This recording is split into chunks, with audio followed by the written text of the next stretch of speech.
আসসালামু আলাইকুম সবাইকে। আপনারা যারা হোন্ডা ভেজেল হাইব্রিড এবং গ্রেজ গাড়ি ব্যবহার করেন, আজকের ভিডিওটা তাদের জন্য।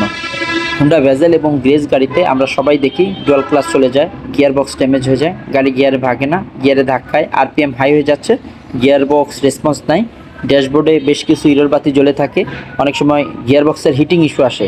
এই ধরনের যত সমস্যা, তার সকল সমস্যার মেইন সমস্যা হচ্ছে ডুয়াল ক্লাচ এবং গিয়ার বক্স। এই ধরনের সমস্যাটি নিয়ে গাড়িটি ঢাকার বাইরে থেকে আমাদের ওয়ার্কশপে আসলো এবং আমরা গাড়িটা ফুল গিয়ারবক্স খুললাম, গিয়ারবক্সের ভিতরের কিছু পার্টস ড্যামেজ ছিল সেগুলো করলাম এবং ডুয়াল ক্লাচকে রিপেয়ার করে দিলাম। অতঃপর আমরা ক্যালিব্রেশন করলাম। তো আপনাদের অনেকের গাড়িতে ইস্যু থাকে, কিছুদিন পর পর ডুয়াল ক্লাচ চলে যায়, অনেক সময় গিয়ারবক্সে ইন্টারনাল ফল্টের কারণে এই ধরনের সমস্যা হয়ে থাকে। আমরা ফয়সাল কার সলিউশন এই ধরনের সমস্যাগুলো সঠিকভাবে রোগ নির্ণয় এবং সমাধান করে থাকি।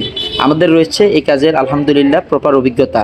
তো আপনার গাড়ির যে কোনো সমস্যার সমাধানে চলে আসুন ফয়সাল কার সলিউশনে।